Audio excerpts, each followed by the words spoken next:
السلام علیکم ورحمۃ اللہ تعالی وبرکاتہ۔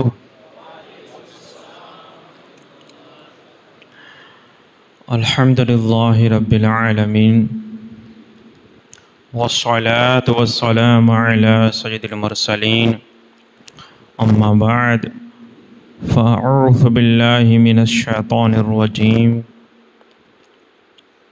ان الدین عند اللہ الاسلام، آمنت باللہ صدق اللہ مولانا العظیم۔ ان اللہ وملائکتہ یصلون علی النبی یا ایہا الذین آمنوا صلوا علیہ وسلموا تسلیما۔ اللہم صل علی سیدنا و مولانا محمد معدن الجود والکرم وآلہ وبارک وسلم۔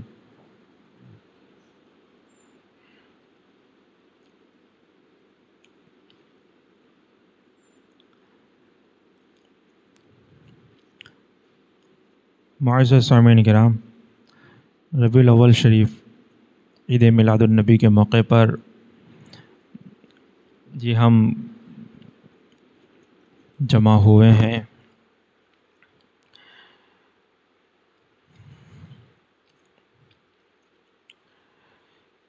انسان کو جو چیز بغیر محنت کے ملتی ہے، عام طور پر اس کی وہ قدر نہیں کرتا ہے۔ جب کوئی چیز اس کو محنت اور لگن سے ملتی ہے اور جس کو پانے کے لیے اس کو کوشش کرنی پڑی ہو، جستجو میں لگا ہوا ہو، تو کہیں پر اس کی قدر رہتی ہے اور اس کی اہمیت اس کی نظروں میں باقی رہتی ہے۔ اسی طرح آپ دیکھتے ہوں گے کہ جب کوئی شخص اچھی زندگی کے لیے، دنیاوی آرام کے لیے، تجارت کے لیے یا مال و دولت کے لیے جتنی محنت کرتا ہے اور کہاں سے کہاں تک پہنچتا ہے، اس کو روپے کی، اس کو وہ کامیابی کی جتنی اہمیت ہوتی ہے، اگر اس کی اولاد کی صحیح تربیت نہ ہوئی تو اس کی نظروں میں پھر اس کی حیثیت نہیں رہتی، کیونکہ اس کو وہ چیز ایسے ہی مل گئی ہے۔ تو جن کو اسلام فری میں مل گیا، جو مسلمان کے گھر میں پیدا ہوا، عام طور پر یہی دیکھا جاتا ہے کہ ان کی نظروں میں کوئی زیادہ، بہت کم ایسے لوگ ہوتے ہیں کہ جو اس کی قدر کریں اور اس کی وہ کتنا انمول ہے ایمان اور اسلام، اس کی ان کو پہچان ہو، چونکہ وہ چیزیں اس کو ویسا ہی مل گئی ہے تو چلتا رہتا ہے۔ آج میں انشاءاللہ دو حدیث مبارکہ بخاری شریف کی، اس کا ترجمہ انشاءاللہ میں آپ کی بارگاہ آپ کو سناتا ہوں میں، کہ یہ شروعات کا پیریڈ یہ کیسا رہا جس کی ہم ولادت کی خوشی مناتے ہیں، جو میلاد ہم مناتے ہیں۔ اب سوال یہ پیدا ہوتا ہے کہ ولادت کی خوشی جو مناتے ہیں تو کس طرح سے مناتے ہیں؟ ولادت کی خوشی کسے کہتے ہیں؟ تو ہمارے نظر میں زیادہ سے زیادہ 2 سے 3 چیزیں آتی ہیں۔ ایک تو ہے اچھا سا ڈیکوریشن کر لینا، دوسرا ہے اچھی سی نیاز پکا کے کھا لینا، اور زیادہ سے زیادہ یہ ہے کہ بس جلوس میں وہ بھی بہت سارے گناہوں کے کام کے ساتھ شرکت کر لینا، اور یہ 8-10 دن کا ایک پیریڈ چلتا ہے تو کیا اس کے بعد خوشی نہیں ہوتی؟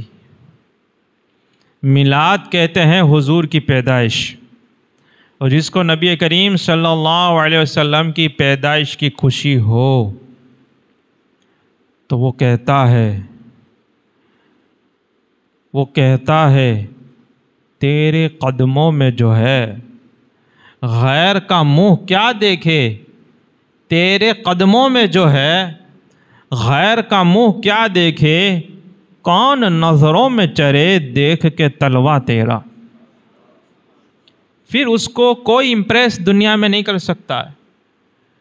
بڑی بڑے بنگلے، بڑے بڑی عمارتیں، مہنگی مہنگی گاڑیاں، اور یہ سین اور یہ سارے شو بازیاں، اس کو پھر کسی سے پھر کوئی اس کو نہیں امپریس کر سکتا، اس کو کوئی مرعوب نہیں کر سکتا، کیونکہ اس نے وہ بارگاہ کی چوکھٹ کو دیکھا ہوا ہے، اور اس نے ان نبی کی پیدائش پر اس کے خوشی ہے کہ اب کسی کی کامیابی اور دنیا میں کچھ کا کچھ ہو جائے اسے کوئی زیادہ فرق نہیں پڑتا ہے۔ لیکن اگر وقتی طور پر ہو اور جیسا یہ ہو رہا ہے ویسا ہو، جیسا منایا جا رہا ہے اس طرح سے ہو، اب ایک طرف کہتا ہے کہ مجھے حضور کی پیدائش کی خوشی ہے، اور دوسری طرف جیسے ہی غیر، جو بھی غیر میں سب آ گئے، کوئی چیز نکالتے ہیں، کوئی رسم نکالتے ہیں، کوئی رواج نکالے، کوئی فنکشن نکالے، کوئی فیشن نکالے، وہ فوراً آنکھیں بند کر کے اوندھے منہ گرتا ہے۔ جیسے دیا جلانے سے وہ پتنگ آ کر گرتے ہیں، اس طرح سے نئی کوئی فیشن نکلی کہ نہیں نکلی، یہ مارا مارا بھاگتا بھاگتا جاتا ہے، اوندھے منہ گر کر قربان ہو جاتا ہے۔ جس کو حضور کی پیدائش کی خوشی ہو، جو یہ مان چکا کہ آخری نبی تشریف لا چکے، اب پھر وہ کسی کا اور کا طریقے کو دیکھنے کا اس کے پاس فرصت ہی نہیں، اور دیکھے گا تو یہی کہے گا کہ اب کون نظروں پہ چرے، مجھے تو اب کو میری نگاہوں میں جچتا نہیں کوئی، جیسے میرے سرکار ہیں ایسا نہیں کوئی۔ لیکن یہ دو طرح کے میلادی ہو گئے، یہ دو طرح کے سنی ہو گئے، یہ دو طرح کے مسلمان ہو گئے۔ ایک تو وہ جو صحابہ کرام کا طریقہ رہا کہ جب صحابہ کرام نے حضور کی پیدائش کے 40 سال کے بعد اعلان نبوت فرمایا آپ نے، اور جب آپ دل و جان سے صحابہ کرام ایمان لے آئے، اب ان کا حال یہ تھا کہ دنیا کا کوئی فیشن، کوئی لباس، کوئی طریقہ، کوئی قانون اور کوئی حکومت ان کو جھچتی نہیں تھی، یہاں تک کہ دنیا کے سپر پاور قیصر و کسریٰ کو بھی پلٹ کے رکھ دیا، اور کہاں اب حضور آ گئے، آئی نئی حکومت، اب سکہ نیا چلے گا، عالم نے رنگ بدلا صبح شب ولادت۔ اب بولے قیصر و کسریٰ کا کیا کام، اب کیا کام، جب اللہ نے کتاب نازل فرما دی اپنے نبی آخر الزماں پر، اب چلے گا تو قرآن کا قانون چلے گا، اور طریقہ چلے گا تو محمد رسول اللہ کا چلے گا۔ تو ایک وہ کہ جو زندگی کے ہر پہلو میں، ہر موڑ پر حضور کی آمد کی خوشی میں اور حضور صلی اللہ علیہ وسلم کی محبت میں اور آپ کے عشق میں سرشار رہتے ہیں، کہ جن کا چلنا پھرنا اٹھنا بیٹھنا ہر ادا سنت مصطفیٰ بن جاتی ہے۔ دوسرے وہ ہوتے ہیں جو وقتی طور پر ہوتے ہیں، اچانک سے ایک سیلاب آتا ہے اور لوگ ہر طرف سے دھوم دھام مچتی ہے، اور پھر غائب ہو جاتے ہیں۔ کہاں گئے، کہاں سے آئے تھے؟ یہ 12 ربیع الاول کو جو میلاد اور پیدائش کی خوشی تھی، اور 13 ربیع الاول کو کہاں گئی؟ اتنا ٹیمپرری ہے ان۔ بہرحال اب اسلام کی شروعات کے واقعات میں سے 2 واقعات میں آپ کے سامنے عرض کرتا ہوں، اور انشاءاللہ اللہ چاہا تو ہم کو اس میں سے بہت کچھ سمجھنے کو ملے گا۔ اللہ تعالیٰ ان کی برکتیں ہمیں عطا فرمائیں، اور ہماری گفتگو اسی میں پوری ہو جائے گی۔ بخاری شریف کی حدیث ہے، حضرت ابن عباس رضی اللہ تعالیٰ عنہ روایت کرتے ہیں، ابن عباس رسول پاک صلی اللہ علیہ وسلم کے چچا زاد بھائی ہیں، فرماتے ہیں بالکل شروعات کا پیریڈ ہے، بالکل شروعات کا، یعنی جو سب سے پہلی وحی نازل ہوئی تو یہ بس سمجھے کہ دوسری یا تیسری وحی کا ہی یہ ہے۔ اچھا، وحی جو نازل ہوتی تھی تو یہ حکم ہوتا تھا، اب جو نازل ہوا ہے اس کے مطابق عمل کرنا رہتا ہے۔ یہ ہوتا ہے قرآن نازل کرنا، کتاب نازل کرنا، وحی نازل کرنا۔ اور ہم نے زیادہ سے زیادہ اس کا کام پڑھنے تک رکھ لیا ہے، تلاوت وہ بھی بغیر سمجھے، اور سمجھا نہیں تو عمل کا سوال ہی پیدا نہیں ہوتا ہے۔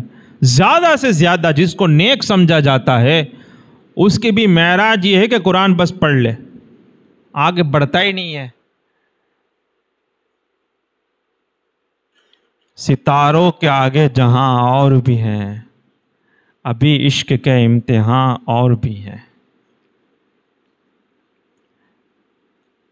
حضرت ابن عباس فرماتے ہیں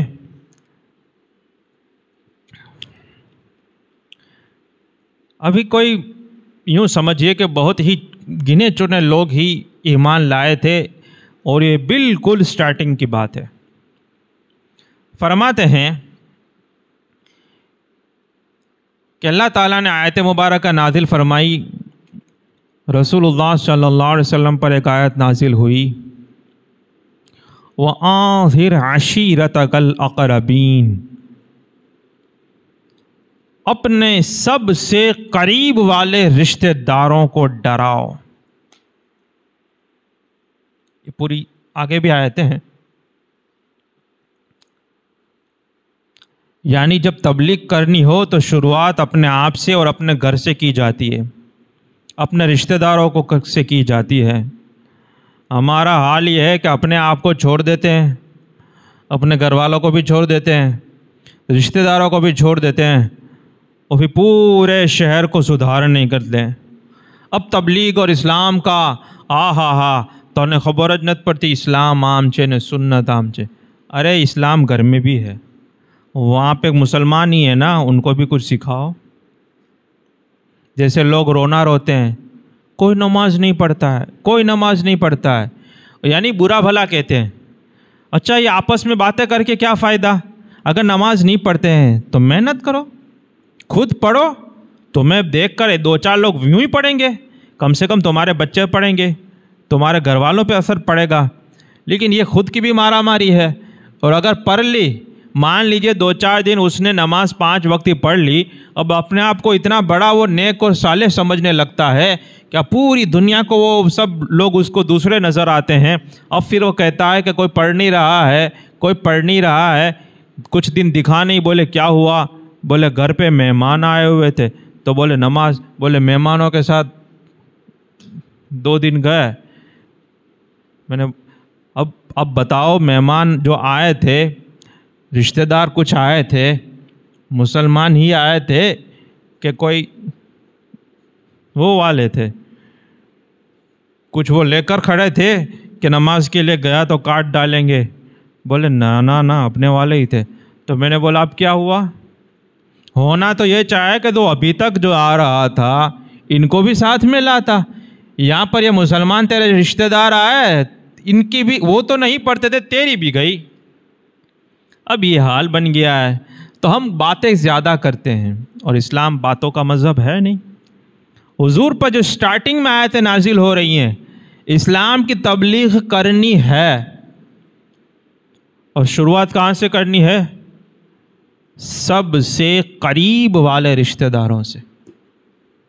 اب حضور نے جب یہ آیت مبارکہ نازل ہوئی، خرج رسول اللہ صلی اللہ علیہ وسلم، حضور باہر تشریف لائے اور وادی بطحا کی طرف تشریف لے گئے، اور وہاں پر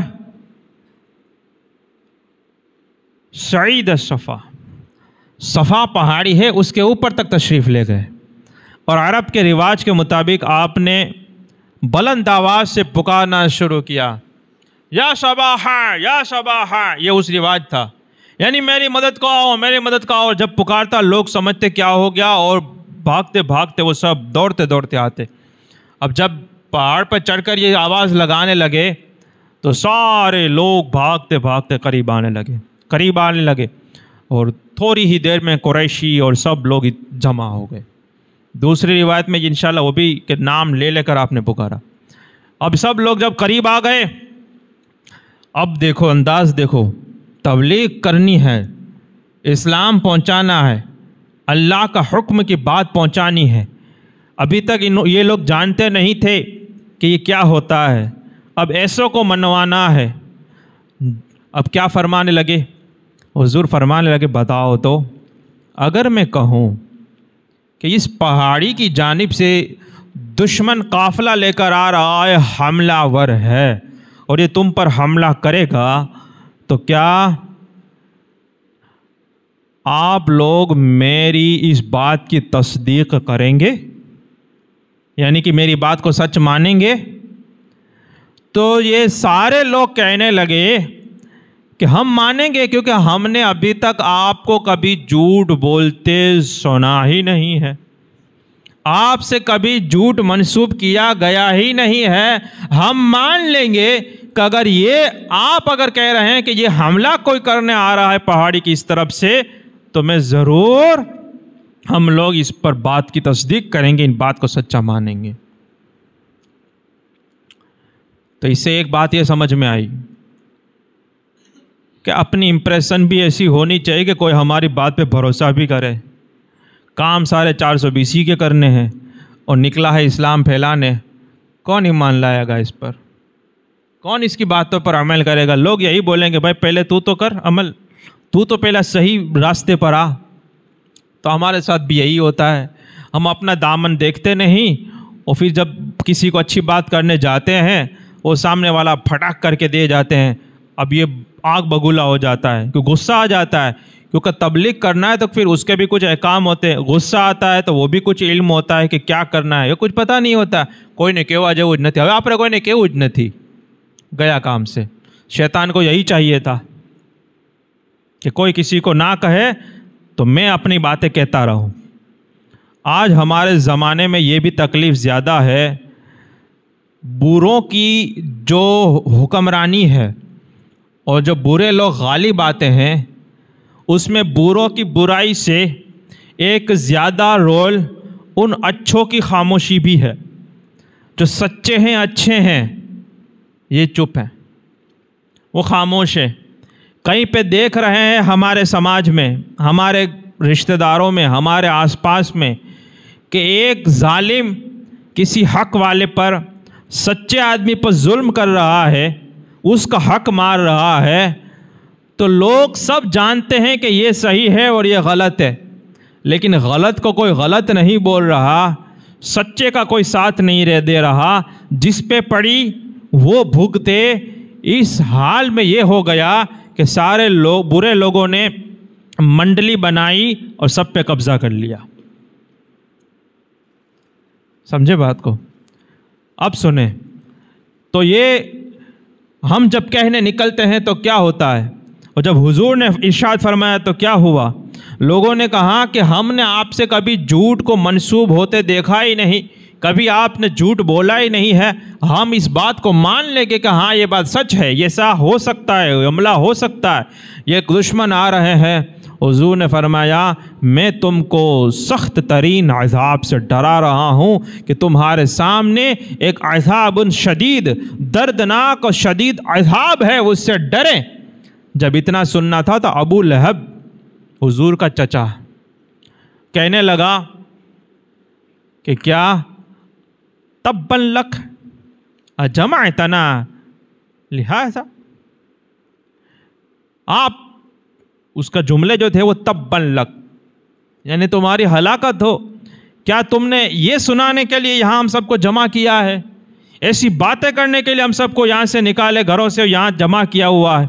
وہ بولا تبًا لک, چچا تھا, ہلاکت ہو. اللہ تعالیٰ نے آیت مبارکہ نازل فرمائی تبت یدا ابی لہب وتب.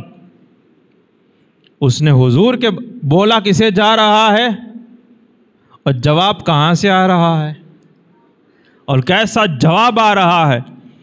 اللہ فرماتا ہے تبت یدا ابی لہب, ابو لہب کے دونوں ہاتھ ٹوٹ جائیں، وَتَّب اور وہ ٹوٹ ہی گئے. یعنی ایک محاورہ ہے، جب ہلاک ہو جائے، نہیں بولتے اس کی تو کمر ٹوٹ گئی، اس کی تو پیٹھ ٹوٹ گئی، ہمیں جس طرح جملہ بولتے ہیں تو سچ میں پیٹھ نہیں ٹوٹی ہوتی، لیکن اس کی حالت ایسی ہوتی ہے کہ اس کو یہ بولا جاتا ہے کہ اس کی تو مطلب یہ ہو گئی. بہرحال یہ بھی جملہ ہے عربی میں. تو کہا گیا کہ ابو لہب کے دونوں ہاتھ ٹوٹ جائیں، یدان دو ہاتھ، دونوں ہاتھ ایک ٹوٹ جائیں، ہلاک ہو جائے ابو لہب.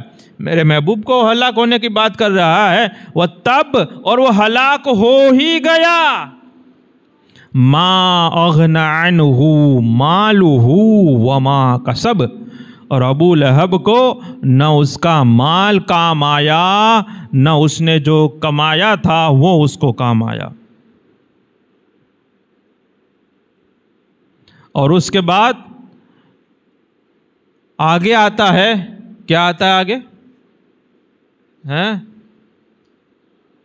تبت یدا ابی لہب وتب ما اغنى عنہ مالہ وما کسب سیصلی نارا ذات لہب، اور وہ عن قریب بھڑکتی ہوئی آگ میں جائے گا. اب یہاں پہ بھی لہب آیا دوسری مرتبہ. لہب کا معنی ہوتا ہے چنگارا، جو شعلہ ہوتا ہے، شعلہ کتنا چمکتا ہے. ابو لہب کو بھی ابو لہب اسی لیے وہ کنیا ہے، کنیت کہتے ہیں اس کو، کنیا ہے، اس کا نام نہیں ہے. اس کی وجہ یہ ہے کہ اس کا چہرہ وہ بہت ہی سفید تھا، اس کی وجہ سے عرب اس کو ابو لہب کہتے تھے، یعنی چمکیلے چہرے والا. لیکن قرآن میں مذمت نازل ہوئی، چچا ہے حضور کا، نبی کا، لیکن مذمت نازل ہو رہی ہے. اور یہ ایسی سخت ترین اور یہ جلالی صورت ہے. اس کے چہروں سے کام نہیں چلتا ہے، یہ ایمان لانا اور اس کے مطابق عمل کرنا تبھی کام بنتا ہے. تو فرمایا کہ وہ ایسے تیز شعلوں میں وہ ڈالا جائے گا، سیصلی ان قریب وہ ڈالا جائے گا. اور وہ تو ڈالا جائے گا اسی میں، شعلے میں بھڑکتے ہوئے. وامرأتہ، اور اس کی بیوی بھی اس کے ساتھ جائے گی. حمالۃ الحطب، جو لکڑیوں کا گٹھا اٹھا رہی ہے. فی جیدہا حبل من مسد، اس کے گلے میں کھجور کے وہ تنا جو ہوتا ہے، کھجور کی چھال کا رسہ. اس طرح سے وہ جائے گی جنت. تو یہ اس طرح کی باتیں ہیں. لیکن حضور نے جو تبلیغ فرمائی، اب بتائیں، ابو لہب اٹھ کے گیا، وہ تو چلا گیا، اس کے ساتھ لوگ بھی ادھر ادھر نکل گئے، اور ایمان لانے والے کوئی ہے نہیں. اسی طرح کی باتیں دھیرے دھیرے حضور مسلسل کوشش کرتے رہیں لوگوں کو. اور اسلام کی تبلیغ کیا ہے؟ ہمیں تو صرف مسلمان کو جا کر ہی بتانا ہے کہ تو مسلمان کے گھر میں پیدا ہو گیا ہے، اب مسلمان بن جا، اتنی ہی بات کرنی ہے. اس میں بھی ہم کو پتہ نہیں کتنے سارے وہ ہوتے ہیں. اب یہاں پر کیا ہے؟ تبلیغ اور اسلام یہ ہے کہ کہنا ہے کہ تو جن کی عبادت کرتا ہے ان کو چھوڑ دے، اور یہ سب غلط ہے. اور ایک اللہ ہے وحدہ لا شریک لہ، اس کی عبادت کر. اور حضور فرماتے ہیں میں اللہ کا رسول ہوں، مجھ پر ایمان لا، مجھ پر وحی آتی ہے، اللہ پیغام بھیجتا ہے، اور مرنے کے بعد اٹھایا جائے گا. اس طرح کی باتیں. تو اب وہ کیسے کیا ہوگا پھر؟ ریئیکشن کیا آئے گا؟ ابھی جو چل رہا ہے بت پرستی جہاں ہو رہی ہو، وہاں جا کر کوئی آدمی کھڑا رہ جائے اور کہے کہ یہ سب غلط ہے اور اللہ ایک کی عبادت کرو، کیا ہوگا؟ سمجھ رہے ہو نا؟ تو یہاں پہ ایک ہے، وہ 360 تھے، اور ان کے سامنے جا کے بولنا یہ کھیل نہیں ہے کوئی، یہ شہادت گاہ الفت میں قدم رکھنا ہے. لوگ آسان سمجھتے ہیں مسلمان ہونا. دوسرا واقعہ ایک ہے ابو ذر غفاری کا، صحابی رسول. یہ قبیلہ غفار سے آپ کا تعلق ہے. فرماتے ہیں کہ جب ان کو خبر ہوئی، ابو ذر غفاری کو، وہ مکہ شریف سے تھوڑا قریب میں قبیلہ ان کا تھا، شام جاتے ہوئے راستے میں، تو کہتے ہیں آپ نے، ابو ذر غفاری نے اپنے بھائی کو بھیجا کہ آپ مکہ جائیں، اور مکہ جا کر اس شخص کی خبر لے آئیں جو یہ کہتا ہے کہ میں اللہ کا نبی ہوں اور مجھ پر اللہ وحی آسمان سے خبریں آتی ہیں، وہ خبر کر کے لاؤ کہ حقیقت کیا ہے اور کیا معاملہ ہے ان کا۔ تو ان کے بھائی آئے مکے میں اور رہے، ملے، باتیں سنی اور پھر واپس گئے تو ابو ذر غفاری کو خبر دی کہ وہ اچھے اخلاق کی تعلیم دیتے ہیں، اچھی باتیں لوگوں کو سکھاتے ہیں، اور جو وہ کلام سناتے ہیں یعنی قرآن، وہ شعر و شاعری نہیں ہے، کوئی اور ہی بات ہے۔ ابو ذر غفاری یہ سنے تو وہ کہنے لگے کہ مجھے تمہاری بات سے تسلی نہیں ہوئی، مجھے دل کا اطمینان حاصل نہیں ہوا، اور جو میں چاہتا تھا وہ میرا معاملہ، یہ مقصد میرا حاصل نہیں ہوا تمہارے بھیجنے کا، اب میں خود جاؤں گا۔ ابو ذر غفاری فرماتے وہ خود انہوں نے تیاری کی، راستے میں سامان توشہ اور پانی وہ سب لے کر نکلے، مکہ پہنچے۔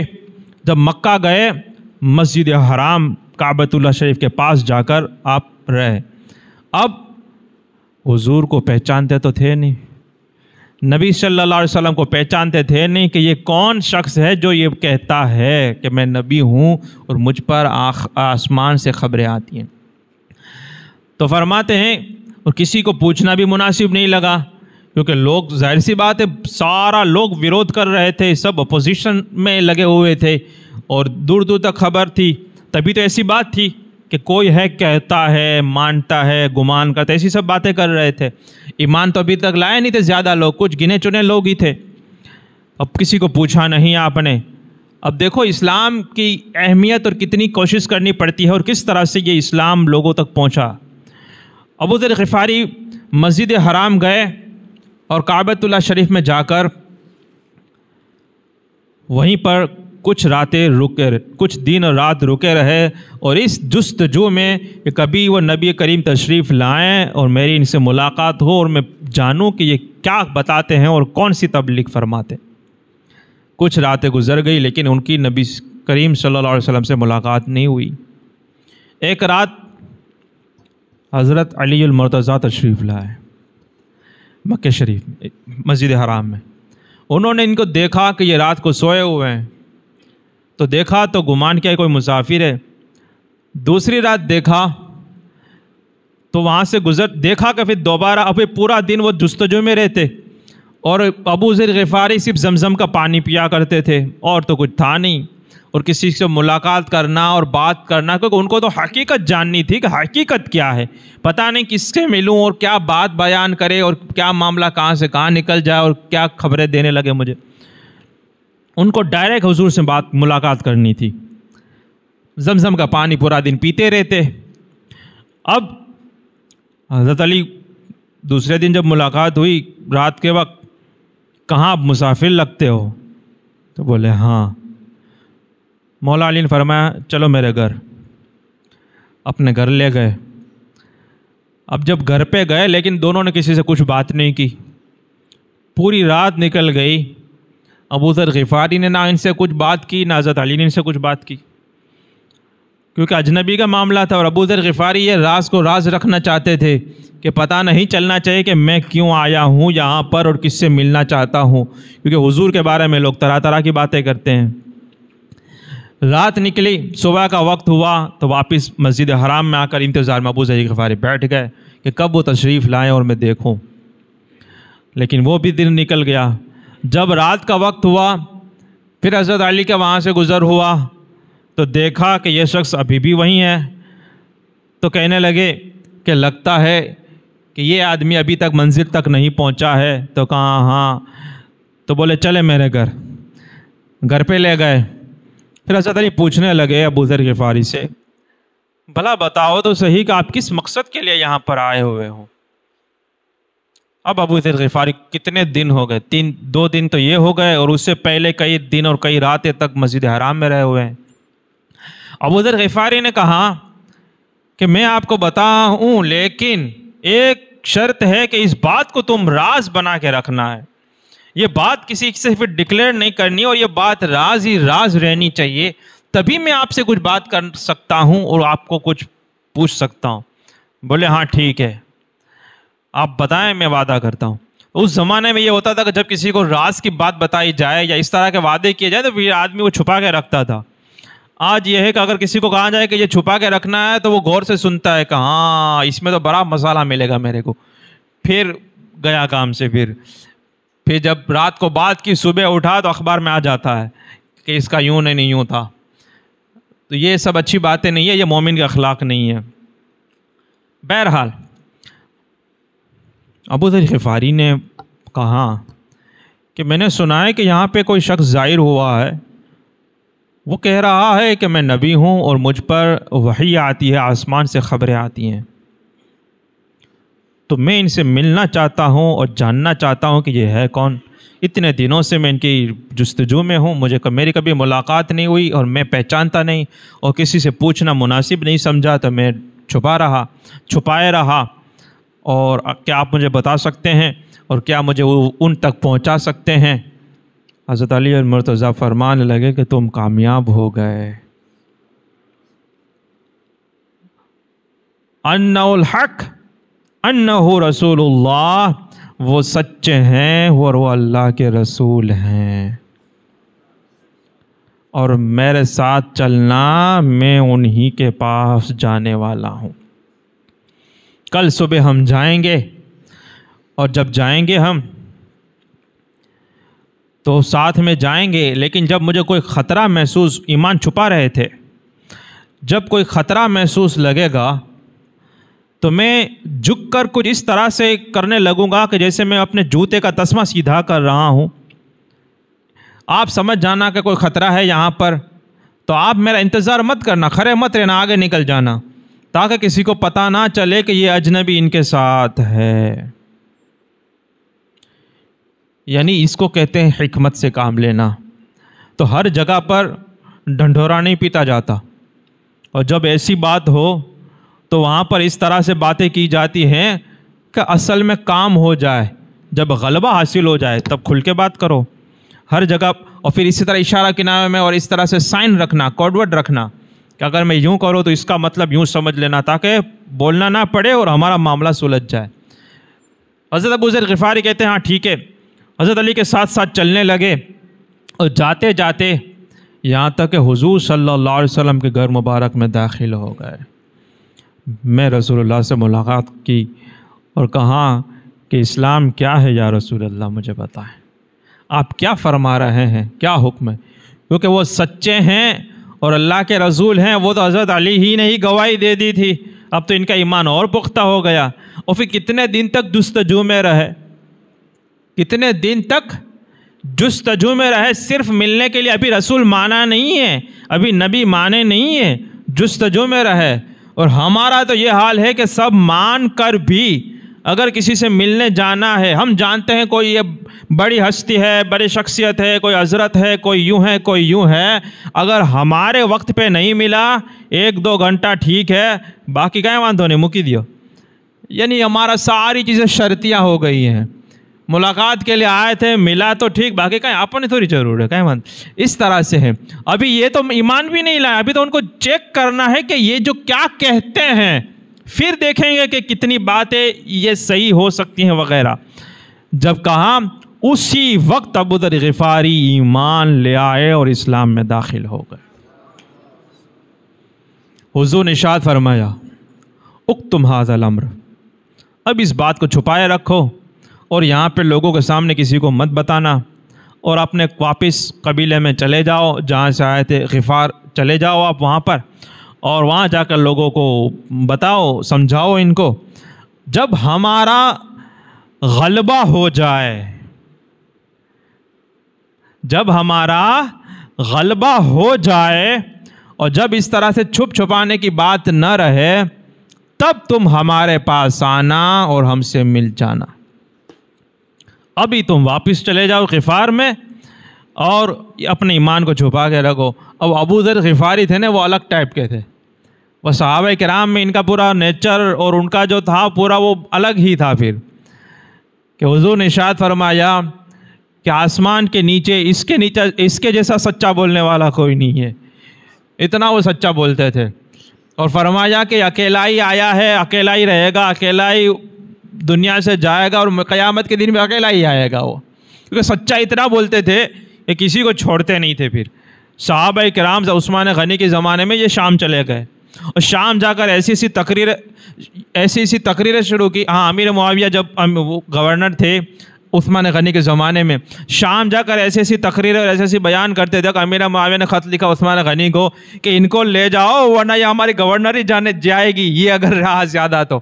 ایسی باتیں وہ بیان کرتے تھے، لیکن جلیل القدر تھے اور بہت پرانے، بالکل شروع کی بات ہے۔ ابھی اسلام کو چھپانا ہے، سوچیں نا حضرت علی کے ساتھ نہیں چلنا ہے، اگر خطرے جیسا لگے گا تو بولے میں کچھ کرنے لگوں گا، آپ نکل جانا، تاکہ کسی کو پتہ نہ چلے کہ تم میرے ساتھ ہو، کیونکہ لوگوں کو پتہ چلتا ہے کہ باہر سے کوئی رسول پاک کو ملنے آیا ہے تو لوگ اس کو روک دیتے تھے۔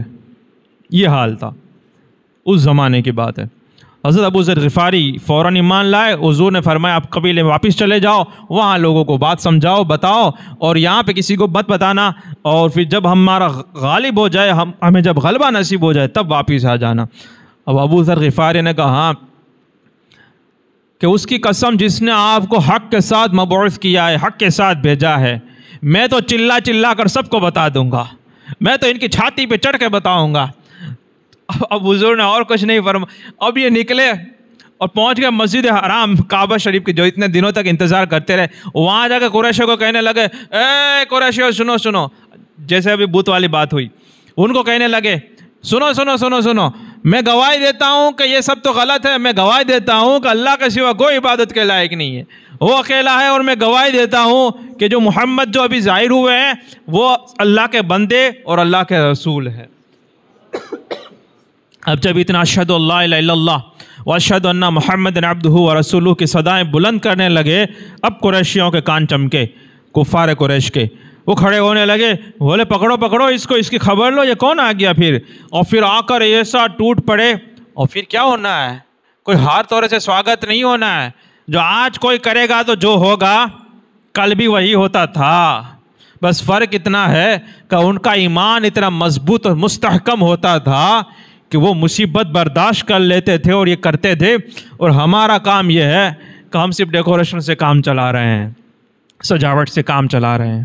بہرحال فرماتے ہیں اس میں یہ بھی ثابت ہوتا ہے، کچھ لوگ کہتے ہیں کہ یہ صحابہ نے تو یہ سب سجاوٹیں نہیں کی، انہوں نے تو میلاد اس طرح سے نہیں منایا، تو پھر تم یوں کیوں کرتے ہو، یہ بدعت ہو گئی۔ ارے بھائی، انہوں نے جس طرح سے میلاد بنایا، اگر تم بھی منانے لگے تو ہڈی پسلی ٹوٹ جائے گی تیری، تم منانے کی کوشش تو کر، وہاں پہ تو سب دوسری پپوڑی بجانے لگتا ہے، تو یہ تو کمزوروں کا ایمان ہے۔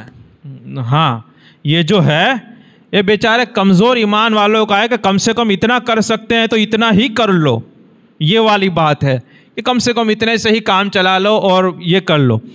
لیکن اصل والا اگر صحابہ نے جس طرح سے حضور کی پیدائش منائی اور جس طرح سے آمد اور نبوت، اعلان نبوت اور جو ایمان لائے اس پر، وہ اگر آج کوئی کرنے جائے تو پتہ چلے۔ بہرحال اب اتنا وہ کرنے لگے، ابو ذر غفاری کہتے ہیں کہ تقریباً مرنے کے قریب پہنچا دیا، یعنی بالکل مرنے کے قریب ہی پہنچا دیا تھا۔ حضرت عباس بیچ میں پڑے اور حضرت عباس رضی اللہ تعالیٰ نے قریشیوں کو ہٹایا۔ اچھا، حضرت عباس ابھی تک ایمان نہیں لائے تھے، اس وقت کی بات ہے۔ حضرت عباس بیچ میں آئے اور فرمانے لگے کہ کیا تمہیں غفار قبیلے کے آدمی کو تم مار ڈالو گے، قتل کر ڈالو گے، جبکہ تمہارے تجارتی قافلے جو شام کو جاتے ہیں، سیریا جاتے ہیں، وہ تمام قبیلے غفار سے ہوتے ہوئے جاتے ہیں، ان کی منڈی سے ہوتے ہوئے جاتے ہیں، یعنی تمہارے ویپار پر اثر پڑے گا۔ بیچ میں یہ آتے ہیں، اگر ان کے آدمی کو تم نے یہاں مار دیا تو پھر تم قافلہ لے کر تجارت کیسے کر پاؤ گے؟ وہ بدلہ لیں گے نا۔ پھر اس سے پتہ چلا کہ صرف عقیدے کی اور جذبے کی باتوں سے کام نہیں چلتا ہے، تجارت اور فائنانس کنٹرول ہمارے پاس ہوتا ہے تب جا کر ہوتا ہے۔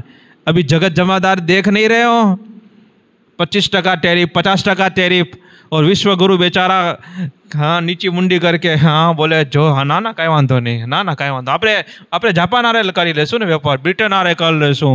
اب لوگوں کو ادھر ادھر کی پیپوڑی بجا دیتا ہے، پتہ ہے وہ باپ کے سامنے بول نہیں سکتا ہے۔ آئی بس سمجھ میں؟ تو اصل بات کیا ہے؟ طاقت، پیسہ تو یہ سب ضروری ہے۔ تو پیسہ اس لیے نہیں ہوتا ہے کہ آدمی مرسیڈیز اور اوڈی میں گھومنے لگے اور 5 لاکھ کی جگہ وہ 25 لاکھ کا خرچہ کرے اور ادھر ادھر کے فضول خرچیاں کرتا رہے. پیسہ اور تجارت اس لیے ہونا چاہیے، اور تجارت اور پیسہ تو جو بھی کام کرے گا آدمی کہیں نہ کہیں سے کما ہی لیتا ہے. ویپار ایسا ہونا چاہیے کہ مارکیٹ کی مونوپولی تمہارے پاس رہنی چاہیے، یہ اصل چیز ہے. لیکن مسلمان کا مسئلہ یہ ہے کہ ایک آدمی کوئی تجارت میں کامیاب ہو جاتا ہے تو یوں کھڑا رہ جاتا ہے، ہمیں کوئی میاں مسلمان وارو نہ ہوا دو، مارا سوائے کوئی میاں بھائی ماں نتھی ویپاری. تو یہ اچھی بات ہے کہ بری بات ہے؟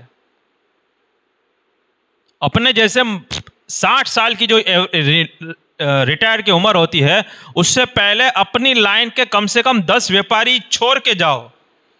ایسے نوجوان آپ تیار کرو یار، کیونکہ اکیلا اگر ایک مارکیٹ میں 1000 لوگ کاروبار کر رہے ہیں، اس میں اگر کوئی ایک مسلمان کاروبار کرے گا تو ایفیکٹ نہیں ڈال سکتا ہے. لیکن اگر 1000 کے سامنے اگر 100 200 لوگ 500 لوگ اگر مسلمان بھی کھڑے ہیں تب جا کر وہ کچھ کر سکتے ہیں، تب لوگ اس سے دبتے ہیں.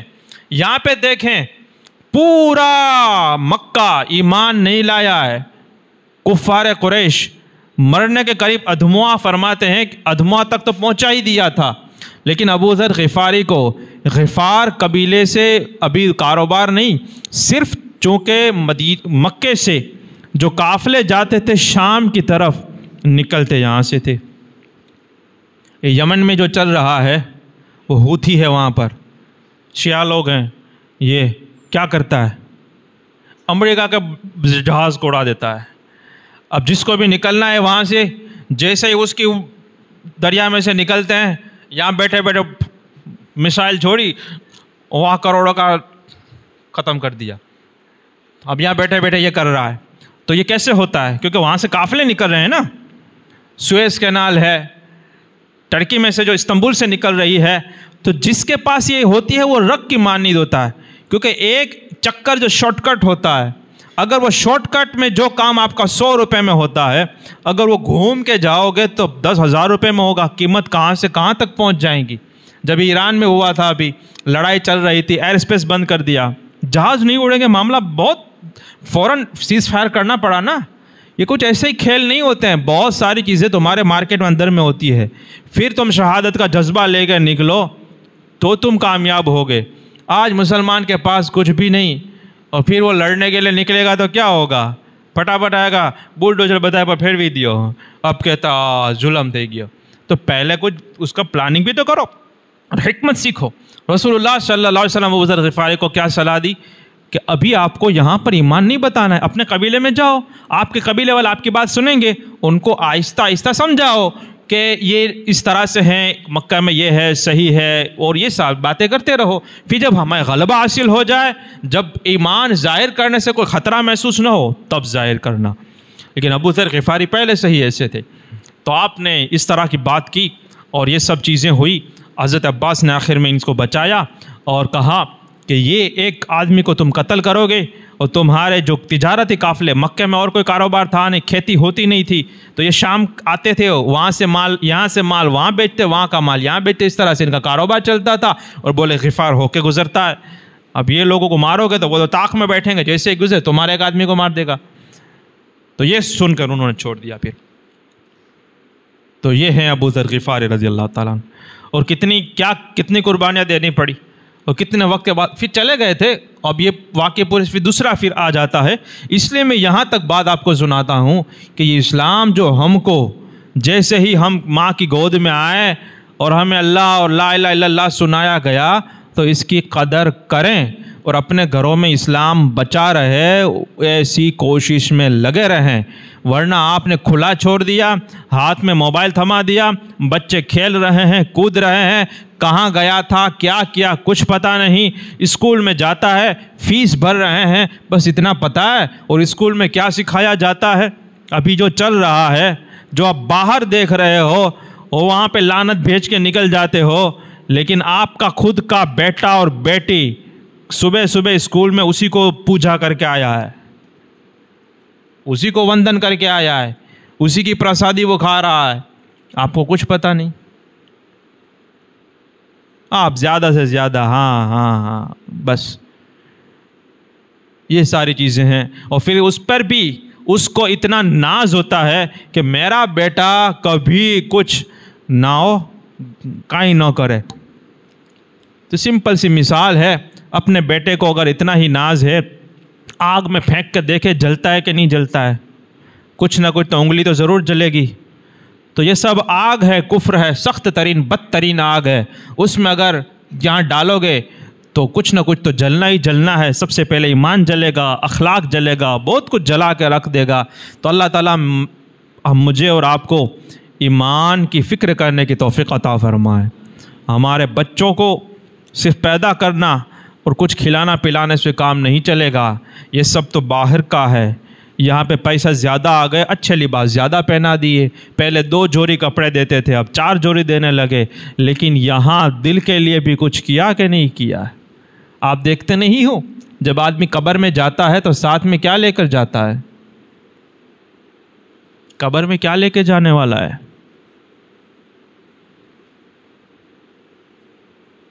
قبر میں وہ چیزیں آئیں گی اور آدمی کا خاتمہ اس پر ہوگا جو اس کے دل میں ہے۔ ہاں، یہ جتنا آپ کو دکھ رہا ہے یہ سب باہر رہنے والا ہے، اندر میں کیا لے کے جا رہے ہو یہ سمجھنا ضروری ہے، یہ سمجھنا ضروری ہے، سمجھے بات کو؟ تو پھر یہ بھی ضروری ہے کہ ہم باپ ہیں تو باپ کی ذمہ داری کہ اپنے اولاد کو یہاں پہ کچھ ایسی چیزیں ڈالے کہ میرا بیٹا دنیا سے جائے گا تو صحیح کہ نہیں جائے گا؟ ہمارے بعد تو جائے گا نا، 500 سال جیے گا تو بھی اس کے بعد مرے گا تو کہ نہیں مرے گا؟ پیدا ہی ہم نے مرنے کے لیے کیا ہے۔ تو یہ فکر ہمیں ہونی چاہیے کہ میرا بیٹا قبر میں جائے تو پڑھا لکھا ہو کہ نہ ہو، ایمان والا ضرور ہونا چاہیے، یہ ضروری ہے۔ دنیاوی طور پر اگر فرسٹ یہ رکھو گے ایمان کی سلامتی، عقیدے کی سلامتی، تو پھر جا کر پھر وہ چیزیں تو کہیں نہ کہیں سے اور جگہ پہ مل جائے گی۔ تو اس کے لیکن مفت میں مل جاتی ہے تو اس کی قدر نہیں رہتی ہے، اس وجہ سے میں نے شروعات میں ایسی بات کی۔ تو اللہ تعالیٰ مجھے اور آپ کو ایمان کی قدر کرنے کی توفیق نصیب فرمائے، ہمارے گھر والوں کا ایمان سلامت رکھے، اور ایمان پر ہم پر اسلام پر ہمارا خاتمہ بالخیر فرمائے۔ السلام علیکم ورحمۃ اللہ۔